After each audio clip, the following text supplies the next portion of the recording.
সুবর্ণচরে জমি নিয়ে বিরোধের জের ধরে সন্ত্রাসী হামলা, কলেজ শিক্ষক গুরুতর আহত। নোয়াখালী থেকে আবুল বাশারের পাঠানো তথ্য, ভিডিও চিত্রে ডেস্ক রিপোর্ট। নোয়াখালী সুবর্ণচর উপজেলার চরোয়াবদা ইউনিয়ন ধানের শীষ গ্রামে জমি সংক্রান্ত বিরোধকে কেন্দ্র করে সংঘর্ষের ঘটনা ঘটেছে। 19 মে সোমবার সন্ধ্যা 7টার দিকে চরোয়াবদা ইউনিয়নের থানার হাট বাজার সংলগ্ন ধানের শীষ গ্রামে এ ঘটনা ঘটে। এ ঘটনায় সোনাইমুড়ি উপজেলার বীরশ্রেষ্ঠ রুহুল আমিন ডিগ্রি কলেজের রাষ্ট্রবিজ্ঞান বিভাগের প্রভাষক ইয়াকুব আলী গুরুতর আহত হয়। আশঙ্কাজনক অবস্থায় তাকে নোয়াখালী জেনারেল হাসপাতালে ভর্তি করা হয়। তার মাথা ও শরীরে বিভিন্ন জায়গায় আঘাতের চিহ্ন রয়েছে। সন্ত্রাসী হামলা গুরুতর আহত ইয়াকুব আলীকে স্থানীয়রা উদ্ধার করে নোয়াখালী জেনারেল হাসপাতালে ভর্তি করেন। আহত ইয়াকুব আলীর ভাই নুনবী জানান, আমার পিতা ওয়ারিশ ও খরিদ সূত্রে আমরা 2.80% জমি মালিক দখলদার আছি। আমার চাচা ইব্রাহিম খলিল ধনু তার কাছে উক্ত জমি বিক্রি করার জন্য বিভিন্ন সময় চাপ প্রয়োগ করে আসছে। স্থানীয়রা জানান, প্রফেসর ইয়াকুব আলী ও ধনু মিয়ার পরিবারের সাথে দীর্ঘদিন থেকে জমি নিয়ে দ্বন্দ্ব ছিল। তারই সূত্র ধরে প্রফেসর ইয়াকুব আলীর উপর সন্ত্রাসী হামলা ঘটনা ঘটেছে।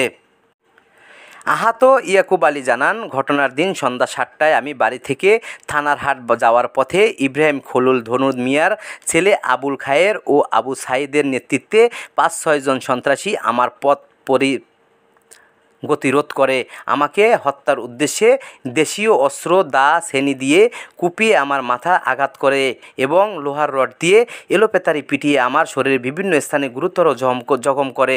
সন্ত্রাসী আমার পকেট থেকে 50,000 টাকা নিয়ে যায়। ঘটনাস্থলে আমি জ্ঞান হারিয়ে ফেলি। পরে স্থানীয়রা আমাকে উদ্ধার করে চিকিৎসার জন্য হাসপাতালে নিয়ে যায়।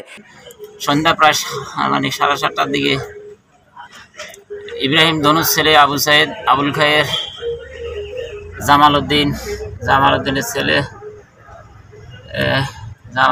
ছেলে সহ এরা ইব্রাহিম ধনু এরা কয়েকজনে পিছন থেকে অতর্কিত হামলা করে। তারা দীর্ঘদিন যাবৎ আমার মালিকানা সম্পত্তিটা 30 লক্ষ টাকা কেনার জন্য চেষ্টা করতেছে। আমি জমিটা বিক্রি করি নাই। আমার এই জমি সংক্রান্ত বিষয়টা বাংলাদেশ জাতীয়তাবাদী দলের জেলা যুগ্ম আহ্বায়ক জনাব অ্যাডভোকেট জাকারিয়া সাহেবকে আমরা বিষয়টা অবহিত করছি। সেখানে সালিশ হয়েছে, ওরা আমাকে 25 লক্ষ টাকা দিতে বলছে। বিরোধপূর্ণ জমি নিয়ে নোয়াখালী জেলা জজ আদালতে মামলা চলমান রয়েছে বলে তিনি জানান। এ ঘটনায় থানায় মামলা দায়ের প্রস্তুতি চলছে বলে তিনি জানান। প্রফেসর ইয়াকুব আলী উপর হামলার বিষয় জানতে চাইলে ইব্রাহিম খলিল ধনু বিষয়টি এড়িয়ে যান। চরজব্বর থানার ওসি শাহিন মিয়া জানান, তাৎক্ষণিক ঘটনাস্থলে পুলিশ পাঠিয়েছি, অভিযোগ পেলে আইনগত ব্যবস্থা নেওয়া হবে। ডিগ্রি কলেজের লেকচারার হিসেবে চাকরি করি। এই সময়ের ভিতরে ঘটনা ঘটাইছে। ওনারা একজন নাম হইল ধনু, একজনের নাম হইল এই সাইফুল, হাসান, তারপরে খায়ের, সায়ের, তারপরে জিয়া, এরা 5-6 জন ঘটনাস্থলে ছিল। এরা আমার বাইরে 2টা কোপ দিছে মাথায়, জখমও কোপ, ওটা ভিডিও চিত্র আছে ওগুলা। আর পুরো শরীরে রড দিয়ে ফিরিয়ে আঘাত করছে, হত্যার চেষ্টা করছে। পিছনের থেকে লোক আইয়ে খবর হাইয়ে তারা এদেরকে ফালাই চলে গেছিল। এই অবস্থা বেদম শিক্ষা দিছে। এই অবস্থা আমরা দৌড়াই যাই হাসপাতালে ভর্তি করছি। বলি আমার ভাই বাজার থেকে আসার পথে কোপাই বাইয়ে কোথায় গেছে, আমরা রক্তাক্ত পাচ্ছি। 2 কোপ দিছে মাথার মধ্যে, আর তার শরীরে রড দিয়ে বাইয়ে আঘাত করছি। এইভাবে আবার আমার ভাই এখন হাসপাতাল আছে। আমরা এটা নিয়ে ব্যস্ত। এখনো আমরা এটা সুস্থ বিচার চাই। উনি 2টা বৈঠকে মানে নাই বিদায় ওনারা জোর জবর করি দখল করি নিয়ে গেছে। আবার উনি এটা নিয়ে হাঁটা চলা মানুষের কাছে দাঁড়া যাইতেছে, তারকার কাছে যাইতেছে, এলাকার প্রতিনিধি লোকজনের কাছে যাইতেছে। এই মর্মে ওনার উপর আঘাত করছি। তো আমি চরজব্বর থানা ওসি মহোদয়কে বলবো, আপনি সুস্থ তদন্ত করে,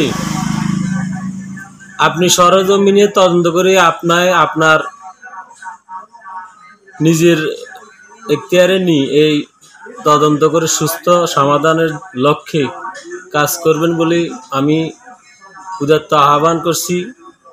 এবং যারা এই কাজের সাথে জড়িত একজনকে জানে মার্ডার করার যে পরিকল্পনা করেছে, আমি এর তীব্র নিন্দা ও প্রতিবাদ জানাই। 16 বাংলা টিভি, আবহমান বাংলার